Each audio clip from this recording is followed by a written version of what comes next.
আপনারা, আমরা বলছি তাদের ডলার ক্রাইসিস যতটুকু জানি। এবং আপনারা জানেন যে ভারতবর্ষ ছাড়া এখন আশপাশের যত কান্ট্রি আছে, সেই শ্রীলঙ্কায় বলুন, পাকিস্তানে বলুন, যাই আছে সব কিন্তু ক্রাইসিসে আছে। এবং আমরা বলছি এই যে এনবিবিএন কে বলুন যে আমাদের টাকাটা যেন অতি সত্ত্বর মিটিয়ে দিতে, কারণ টিএসইসিএল, এনটিপিসি, ওটিপিসি, নিপকো এরা বিদ্যুৎ কিনছে, কিন্তু এই যে আমরা এরা যে দিচ্ছে না, এই যে ডিলে, অথচ কিন্তু লেট পেমেন্ট সারচার্জ দিতে হয়, এটা আমাদের নেই। আমরা বলছি যদি আমাদের পরে দেয় তাহলে সেই ক্ষেত্রে যেন লেট পেমেন্ট সারচার্জ যেন বসে। এখন আমাদের বর্তমানে দিচ্ছে না, তো দেরি করে দিলে আমাদের তো ক্ষতি, আমাদের ছোট রাজ্য, সুতরাং আমাদের অসুবিধা। এবং আমরা অন্যের কাছে, অন্য কন্ট্রাক্টররা তাদের যারা কাজ করছে তাদের পয়সা চাইবে। সেই জন্য উনি বলছে, উনি এটাও বলছে যে যেহেতু ডলার ক্রাইসিস, এমওইউর মধ্যে চেক করে দেখা যে যদি কোনো স্পেসিফিক মেনশন না থাকে, তাহলে যেন ডলারের পরিবর্তে রুপির মাধ্যমে আমরা ট্রানজাকশন করতে পারি কিনা, এটা এখন কিন্তু ইন্ডিয়া গভর্নমেন্ট এরকম ভাবে চিন্তা করছে। তো সেই জন্য এলপিএস মেকানিজম, মানে লেট পেমেন্ট সারচার্জ যেন আমরা পাই, সেটা দেখার জন্য বলছি। এবং উনি বলছেন এটা দেখবে। আমরা সৌভাগ্য যোজনায় আমরা কিছু টাকা আমরা সেন্ট্রাল গভর্নমেন্টের কাছে পাই, 9,23,00,000, এবং ইমিডিয়েট যেগুলি পেমেন্ট করে সেই জন্য আমরা বলছি। আরেকটা জিনিস হলো, আমরা যদিও মঞ্জুর হয়ে গেছে 803 কোটি টাকা RDS scheme, central government scheme, এটা আমাদেরকে মঞ্জুর করা হয়েছে, আগে মঞ্জুর করেছে। রিভার্ম ডিস্ট্রিবিউশন সেক্টর স্কিম, অর্থাৎ বিদ্যুৎ লস কমানোর জন্য এবং কোয়ালিটি অফ সাপ্লাই ভালো করার জন্য এটা আমরা 6টি জেলায় আমরা অলরেডি 803 কোটি টাকা অনুমোদন পেয়ে গেছি। 6টি জেলায় বিতরণ পরিকাঠামোর জন্য 399 কোটি, 6টি প্যাকেজ, 8টা ডিস্ট্রিক্টে 8টা, এবং 6টা অলরেডি টেন্ডার হয়ে গেছে। এটা অলরেডি প্যাকেজ চুক্তিও করেছে, আর 2টি প্যাকেজ বাকি রয়েছে, 2টা ডিস্ট্রিক্ট, এটা পুনরায় টেন্ডার করবে এবং এপ্রিলের শেষ নাগাদ এটা বেরোবে। তো এটা হলো, একটা হলো লস কমান, আরেকটা হলো স্মার্ট মিটার পরিকাঠামো। আমরা স্মার্ট মিটার করতে যাচ্ছি, এটা 4,50,000 মতো স্মার্ট মিটার, যেটার জন্য খরচ যাবে 384 কোটি। এর জন্য দরপত্র আমরা করেছি, চূড়ান্ত করার প্রক্রিয়া রয়েছে। এবং এটা যতটুকু জানি যে এটা মিটার রেটটা বেশি পড়ে গেছে, এটা কিভাবে সর্ট আউট করা যায়, এটা সেন্ট্রাল গভর্নমেন্ট দেবে না আমাদের, কারণ কর্পোরেশন তো আমাদের পাওয়ার ডিপার্টমেন্ট দেবে না কি করবে, এটা নিয়ে একটু আলোচনা রয়েছে। এবং আমরা যেটা বলছিলাম যে রিনিউয়েবল এনার্জির জন্য আমাদের সরকার ভীষণ ইন্টারেস্টেড, এবং আমরা চাইছি 500 গিগাওয়াট, এটা মেগাওয়াট না, কিলোওয়াটের পরে মেগাওয়াট, মেগাওয়াটের পরে গিগাওয়াট বাড়ানো, এবং 50% শক্তির প্রয়োজনীয়তা, অর্থাৎ যা প্রোডাকশন হবে পাওয়ার, তার অর্ধেক যেন রিনিউয়েবল এনার্জি থেকে আসে, সেই জন্য আমরা চেষ্টা চালাচ্ছি। এটা সেন্ট্রাল গভর্নমেন্টেরও লক্ষ্য, এটা প্রধানমন্ত্রী তাই চাইছে, এবং এই ব্যাপারে রাজ্য সরকার অনেকগুলি পদক্ষেপ নিয়েছে। আমরা জানেন আমাদের এই সেক্রেটারিয়েট বিল্ডিংও কিন্তু একটা অংশ কিন্তু আমরা সোলারে রাখছি, যখন কারেন্ট থাকে না তখন সোলারে আসছে। আমরা অ্যাসেম্বলির মধ্যেও আমরা এগুলি চিন্তা করছি, আরো বেশ কিছু জায়গায় করছি। এবং কৃষি ক্ষেত্রে আমরা 1200 বেশি সোলার পাম্প এবং গ্রামীণ মার্কেট যেগুলি আছে সেগুলিও আমরা আলোকিত করার জন্য এইটার মাধ্যমে করছি সোলার, এবং 14টি সোলার মাইক্রো গ্রিড, মানে যাতে সেখানে আমরা করে উইদাউট গ্রিড, মাইক্রো গ্রিড করে আমরা বেশ কিছু বাড়িতে যেন যাতে বিল টিনের প্রশ্ন উঠবে না, এটা আমরা চেষ্টা করছি। এবং 25,000 স্ট্রিট লাইট আমরা এর মধ্যে করে ফেলেছি এবং 3 লক্ষ সোলার স্টাডি ল্যাম্প আমরা ডিস্ট্রিবিউট করেছি। তো আরেকটা জিনিস ওনাদেরকে বলেছি আমরা যে ডম্বুর লেকে আমরা 130 মেগাওয়াট ফ্লোটিং সোলার, আমাদের তো জমি কম, সেই জন্য আমরা ফ্লোটিং সোলারের জন্য আমরা একটা এনটিপিসির সাথে মৌস্বাক্ষর করেছি। এবং এটার সম্ভাব্যতা কি আছে এবং এটার কস্ট কি যায়। 130 মেগাওয়াট ভাসমান সৌর প্যানেল অর্থাৎ ফ্লোটিং সোলার আমরা এটা চিন্তা করছি। আর একটু আগে আপনাদের বলছি যে গ্রিন হাইড্রোজেন, এমআনআর সেন্ট্রাল গভর্নমেন্টকে বলেছি নতুন প্রযুক্তির পরীক্ষামূলক পরীক্ষা, উৎপাদন সুবিধা এবং এটার সম্ভাব্যতা দেখার জন্য টিম পাঠাবেন এবং বিদ্যুৎ উদ্বৃত্ত হবে এবং আমাদের মার্কেটও রয়েছে। সুতরাং এবং এটি উত্তর পূর্বের মধ্যে আদর্শ স্থান বলে আমরা মনে করি এটা। এবং আমাদের রাজ্য স্থাপনের পরে রাজ্য সরকারের সর্ববৃহৎ এশিয়ান ডেভেলপমেন্ট ব্যাংক আমরা 2,275 কোটি টাকার একটা power distribution strengthening and generation efficiency improvement project আমরা স্থাপন করতে যাচ্ছি। চুক্তি স্বাক্ষর হয়ে গেছে, সবকিছু ঠিক হয়েছে এবং এটি ত্রিপুরা রাজ্য এবং জনগণের একটা ঐতিহাসিক মুহূর্ত। কারণ স্টেট গভর্নমেন্টের এত বেশি টাকা আর কোনোদিন আমরা এটা আমাদের স্টেট রাজ্য সরকারের সর্বোচ্চ বিনিয়োগ এটা। তো এটার জন্য আমাদের যেমন রুকিয়াতে এখন 63 আছে, এটা ডাবল হয়ে যাবে, 120 মেগাওয়াট হয়ে যাবে।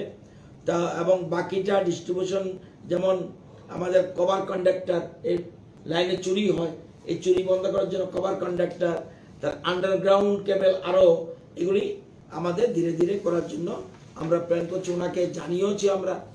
এবং যাতে ওই 63 যেটা রুকিয়া যেটা আছে এটা 3x21 মেগাওয়াট ওপেন সাইকেল পাওয়ার প্রজেক্ট 120 মেগাওয়াট, এটা সাইকেল কম্বাইন্ড সাইকেল প্ল্যান্ট দিয়ে আমরা প্রতিস্থাপন করব এবং এই ধরনের আমরা এটা করেছি। আপনারা জানেন, আপনারা জানলে খুশি হবেন,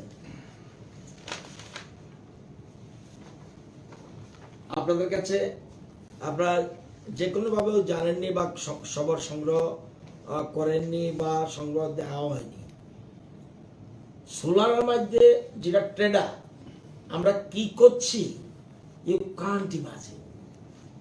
এবং কেন্দ্রীয় সরকার থেকে আমাদেরকে অ্যাপ্রিসিয়েট করছে লাইক এনিথিং। আমি কয়েকটা জিনিস বলছি, আপনারা ধারণা করতে পারবেন। একটু আগে বলছি 3 লাখ স্টাডি ল্যাম্প সোলার, 25,260টি সোলার স্ট্রিট লাইট এবং গ্রাম পঞ্চায়েত এলাকার বিভিন্ন হাসপাতাল, হোস্টেল, মোটর স্ট্যান্ড, এইসব জায়গাতে আমরা এটা করেছি। এবং 1,659টি জলসেচের ব্যবস্থা করেছি, 1,659 পাম্প, সোলার পাম্প আমরা স্থাপন করেছি। এটা সম্পূর্ণ নূতন। আরেকটা আছে চেঞ্জ ওয়াটার রিসোর্স। দেখবেন কৃষকরা টাকা দিতে পারে না, আপনি দেবেন, অনেকে বলবে আমার এখানে পাম্পের ব্যবস্থা নেই। আর কৃষকের তো টাকা দিতে হবে, তো কোথেকে দেবে ওরা? এই জন্য আমরা সবগুলি পুরনোগুলি সব চেঞ্জ করে সোলারের ব্যবস্থা করে দিচ্ছি, যাতে কৃষক এটার জন্য টাকার জন্য মানে বিলের জন্য চিন্তা করতে পারবে না। তো পিএম কুসুম সোলারাইজেশন এবং 750 সংখ্যক পাম্প আমরা কাজ শুরু হয়েছে এবং এই জন্য 55 কোটি টাকা আমাদের যাবে। এটা একটা নতুন। এবং মাইক্রো গ্রিড, বিশেষ করে ট্রাইবেল এলাকা, যেখানে আপনি কখনো যদি কারেন্ট যায়ও আপনার সেখানে মাঝে মাঝে ডিস্টার্ব হতে পারে, ঝড় তুফান নেমে। সেই জন্য আমরা 17টি পাড়াকে আমরা চিহ্নিত করে সেখানে আমরা সবটা ট্রাইবেল এলাকা, সেটাতে আমরা এই টার্গেট করে সেখানে আমরা মাইক্রোগ্রিড করে লাইন টেনে দিয়ে আমরা সাপ্লাই দেবো, তাদের পয়সাও দিতে হবে না, বিলও দিতে হবে না সরকার। আমরা সেই জন্য রাজ্য সরকার এই দিকে আমরা চিন্তা করছি। এবং আরো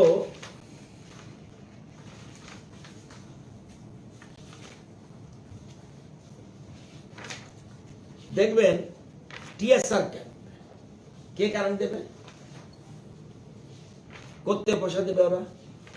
সেই জন্য আমরা টিএসআর ক্যাম্প ত্রিপুরাতে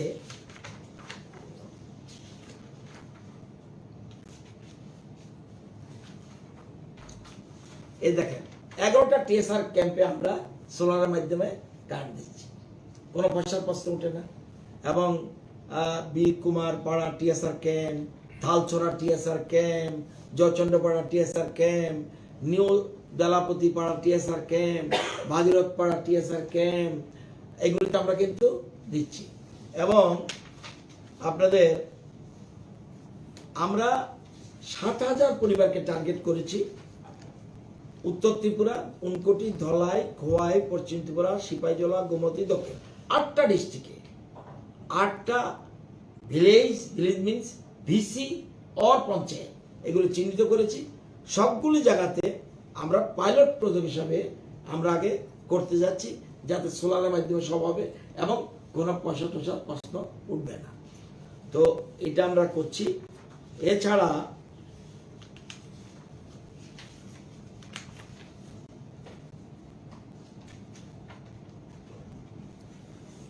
এই সেক্রেটারিয়েটে 180 কিলোওয়াটের কিন্তু আছে বর্তমানে, 100 কিলোওয়াটের। এবং অ্যাসেম্বলিতে আমরা 100 কিলোওয়াটের উদ্যোগ নেওয়া হয়েছে, এর মধ্যে আমরা অ্যাসেম্বলিতে এটা শুরু করব। বর্তমানে ইকফা ইউনিভার্সিটিতে আছে। এটা কি জানেন তো, এটা হলে লাভ কি, গ্রিডের মধ্যে কিন্তু সোলার গ্রিড আছে, মানে কারেন্ট আছে, সোলার কেন, বিল কমবে, নিউ টেকনোলজি। ইকফা ইউনিভার্সিটি আপনার একটা বলছি দেখবেন, এরা এনআইটিতে আছে, আগে 9 লক্ষ টাকা বিল উঠতো, বর্তমানে 4 লক্ষ। এনআইটিতে আমরা করেছি, ত্রিপুরা ইউনিভার্সিটি করেছি, আগরতলা এয়ারপোর্টে করেছি, ফিশারি কলেজে করেছি লেম্বুছড়া, আমরা কেন্দ্রীয় সংশোধনাগারে বিশালগড় করেছি, অল ইন্ডিয়া রেডিও আছে, দূরদর্শনে আছে, এলিউটে আছে, ইএফওতে আছে। এবং এছাড়া ICFAI, Ramakrishna Mission, Saint Paul's school, ওরা বলছে করে দেওয়ার জন্য, আমরা এগুলি করে দিচ্ছি। এবং আগরতলা শহরে 23টা বাড়িতে আমরা রুফটপ, এটাকে বলে গ্রিড কানেক্টেড, কারেন্ট আছে, grid connected rooftop power plant. এটা হবে কি, বিল কমে যাবে। তো এরকম ভাবে আমরা পাওয়ারের দিকে যাচ্ছি। এবং এটাতে বলতে পারেন এটা কিভাবে দিল, এই যে খরচটা হবে যে বসাবে, সেই জন্য 70% গভর্নমেন্ট অফ ইন্ডিয়া আর 30% বেনিফিশিয়ারি। সুতরাং এটা করে দিলে তার বিলটাও কম আসবে। এরকম ভাবে আমরা অনেকগুলি প্ল্যান করছি। তো রাজ্য সরকার এর মধ্যে পাওয়ার মিনিস্টারের সাথে, পাওয়ার মিনিস্টার খুব হেল্পফুল মানুষ এবং ডাইনামিক মিনিস্টার আমার মনে হয়েছে, so dynamic you can't imagine. যারা ওখানে ছিল তারা বুঝতে পারবে। তো আমরা আশাবাদী আগামী দিনে বিদ্যুতে আমাদের রাজ্য আরো এগিয়ে যাবে, এটা আমার বিশ্বাস। তবে একটা কথা মনে রাখবেন, 5 বছর কিন্তু কারেন্ট বিদ্যুতের ট্যারিফ বাড়ানো হয়নি। অবিলম্বে চুরি বন্ধ করতে হবে, পরিষ্কার বাংলা কথা। পরে ট্যারিফ বাড়লে দৌড় দেওয়া যাবে না। ট্যারিফ অর্থাৎ পরিষ্কার কথা, আমরা চেষ্টা করছি কি, আমরা রিনিউয়েবল এনার্জির দিকে যাচ্ছি, যাতে মানুষের চাপ না পড়ে। কিন্তু এটার জন্য প্রাথমিকভাবে কিন্তু খরচ প্রচুর। যে ইনফ্রাস্ট্রাকচার হবে এটা কিন্তু অনেক টাকা যাবে। তো আমরা তবু চেষ্টা করছি 50% অন্তত আমরা করার জন্য। সেন্ট্রাল গভর্নমেন্টের যে উদ্দেশ্য, প্রধানমন্ত্রীর যে মূল উদ্দেশ্য, সেটার জন্য আমরা এটার দিকে এগুচ্ছি। এবং আমরা অনেকগুলি পদক্ষেপ নিয়েছে এবং সেন্ট্রাল গভর্নমেন্ট আমাদের হেল্প করবে বলেছে। সুতরাং ওরা টিম পাঠাচ্ছে। চুরিটা বন্ধ করতে হবে। এবং যারা এখনো আপনাদেরও চ্যানেলের কেউ পয়সা বাকি রয়েছে, হিউজ টাকা। তাহলে কর্পোরেশন বিদ্যুৎ দেবে, পয়সা দেবে না, তাহলে কি করবে কর্পোরেশন? তো সরকার এমনি তো আমরা রাজ্য সরকার সর্বক্ষেত্রে সাবসিডি দিচ্ছি, in every case, almost all case আমরা সাবসিডি দিচ্ছি, কম হোক বেশি হোক। কর্পোরেশন আলাদা অটোনমি বডি, তাকেও চলতে হবে। তো আমরা এই জিনিসগুলির জন্যই মন্ত্রীর সাথে দেখা করে আমরা কি কি করছি এবং কেন্দ্রীয় সরকার আমাদের কিভাবে হেল্প করতে পারে, এই জন্য আমরা গিয়েছিলাম। খুব সুন্দর আলোচনা হয়েছে, পজিটিভ আলোচনা হয়েছে।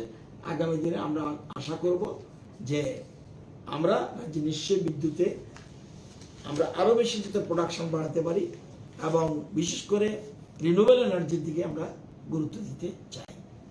ভিডিও কনফারেন্সের মাধ্যমে কথা হয়েছে? না না, সরাসরি আমি গিয়েছিলাম, পরশুদিন গিয়েছি রাত্রে, কালকে 5টার সময় মিটিং ছিল। বিদ্যুৎ নিগমের বর্তমান যে বিল, সেটা বকেয়া বিল অনেকটা বেশি, সেটা নিয়ে আপনারা কি ভাবছেন? আমাদের আমি ব্যস্ত ছিলাম, আমাদের ডিপার্টমেন্ট বিশেষ করে কর্পোরেশন অ্যাপিল করেছে, আমরা স্টেপ নিচ্ছি কিছু কিছু। আমরা এর মধ্যে আরও বেশি যে কোনোভাবে, আমার কথা হলো বিদ্যুৎ আমরা দিতে রাজি, বিদ্যুৎকে আরও ক্লিন এনার্জি, ক্লিন এনার্জি। একটু আগে দেখবেন আমরা এর মধ্যে জানেন না আমাদের দেশ রাজ্য কোথায় এগিয়ে যাচ্ছে। আজকে দেখবেন এই বইটা বেরিয়েছে, সারা ভারতবর্ষের মধ্যে ত্রিপুরা কোন জায়গায় আছে। Sustainable SDG India index and dashboard, latest যেটা বেরিয়েছে, ত্রিপুরা অলরেডি ত্রিপুরা হলো ফ্রন্ট রানার স্টেট। আমাদের নিচে আছে মধ্যপ্রদেশ, পশ্চিমবঙ্গ, ছত্তিশগড়, আসাম, ঝাড়খণ্ড, বিহার, ইউপি, মেঘালয়, অরুণাচল, উড়িষ্যা, নাগাল্যান্ড, মণিপুর এর উপরে। এবং একটা ক্ষেত্রে আমরা ফার্স্ট পজিশনে আছি, ফার্স্ট। 17টা গোল, এর মধ্যে একটা লক্ষ্যতে আমরা 100তে 100 পেতে হবে। সেই জায়গায় কোনো রাজ্য যেতে পারেনি, কেউ কোনোটা ক্ষেত্রে 100 পেয়েছে। আমরা একটা ক্ষেত্রে 99 পেয়েছি। এটা হলো আমাদের যে ensure sustainable consumption and production patterns, যা আয় এবং ব্যয়ের মধ্যে আমাদের উৎপাদন যা হচ্ছে এবং আমাদের উৎপাদন এবং ব্যয়ের মধ্যে আমাদের সামঞ্জস্য রয়েছে। এক্ষেত্রে আমরা ত্রিপুরা সারা দেশের মধ্যে 1 নম্বরে আছি। এবং শুধু এটা নয়, যে টোটাল যে ইন্ডিয়ার যে স্কোরিং 1900 ছিল, ইন্ডিয়া 60 স্কোর, ত্রিপুরা সে সময় ছিল 58। লেটেস্ট যেটা বেরিয়েছে, যেটা ইন্ডিয়া হলো 66, আমরা হলাম 65, মাত্র 1 ডিফারেন্স। তো আমরা খুব ভালো জায়গাতে বিভিন্ন ক্ষেত্রে, এবং বিদ্যুতের ক্ষেত্রে এখানে দেখুন, বাই 2030 সকলের জন্য বিদ্যুৎ, যে বিদ্যুতে পরিবেশ দূষণ হয় না, এক্ষেত্রে আমরা কত পেয়েছি? 100-র মধ্যে 83, 83। এই বইটাতে 100-র মধ্যে 83, অর্থাৎ আমরা বিদ্যুতে অনেকটা এগিয়ে আছি। আমরা যেটা বললাম 100-তে 99, সেটা হলো উৎপাদন এবং ব্যয়ের মধ্যে সমতা, এবং কোনো যেমন দারিদ্র্য দূরীকরণ, এন্ড পভার্টি, মানে দারিদ্র্য থাকবে না। এক্ষেত্রে আমাদের পজিশন 4th পজিশন ইন্ডিয়াতে। আমরা 82, 100-র মধ্যে 82, এবং সবচেয়ে ফার্স্ট পজিশন আছে তামিলনাড়ু 86। আমাদের রাজ্য কোন জায়গায় যাচ্ছে। এবং অনেকে বিধানসভায় বলেছে যে জাতীয় সড়ক দেখে না। এত জাতীয় সড়ক হচ্ছে, অন্ধের মতো ক্রিটিসিজম করলে কে কি করবে? প্রচুর জাতীয় সড়ক, সর্বক্ষেত্রে রাজ্য এগিয়ে যাচ্ছে, সর্বক্ষেত্রে। এটা আমরা তৈরি করি না। তামিলনাড়ু নিশ্চয়ই বিজেপির দল নয়, আমাদের থেকে পশ্চিমবঙ্গ পিছনে, আসামও তো আমার থেকে পিছনে, আসামও তো BJP. We are feeling proud. আমরা অল্প সময়ের মধ্যে মনে রাখতে হবে 2 বছর কিন্তু আমরা করবো না, তারপরেও কোন জায়গায় সাস্টেনেবল ডেভেলপমেন্ট গোল, এইগুলি সবগুলি হলে উন্নয়ন, একটা দিনে উন্নয়ন হবে না সর্বক্ষেত্রে। তো এই জিনিসটা আমরা আছে, সুতরাং আপনাদের সকলের সহযোগিতা চাই।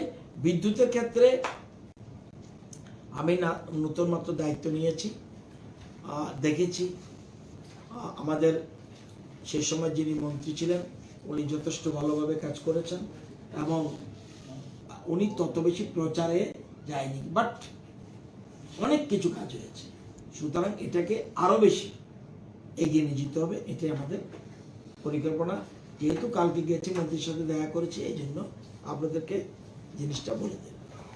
বর্ষার সিজন আসছে, আর পুর নিগম এলাকায় যে ভূতল যে বিদ্যুৎ সরবরাহ ব্যবস্থাটা, সেটা কি পরিস্থিতি রয়েছে, তার জন্য আগামী দিনে এটা 4 তারিখের পর থেকে যতগুলি জোন আছে, যেমন সেন্ট্রাল জোন, এরকম যতগুলি জোন আছে তাদেরকে নিয়ে 4 তারিখের পরে বসবো, বসে অলরেডি মেসেজ দিয়ে দিয়েছি, এসব জানি না, এবং দায়বদ্ধ রয়েছে কে কে কোন জোন দেখবে, কোনো প্রবলেম হলে যেন অসুবিধা আমাকে তারা দায়িত্ব ভাড়া নিতে হবে, সেই জন্য বলে দিয়েছি। 4 তারিখের পরে আবার তাদের সাথে বসে একদম প্ল্যানিং করে কাজ শুরু করা।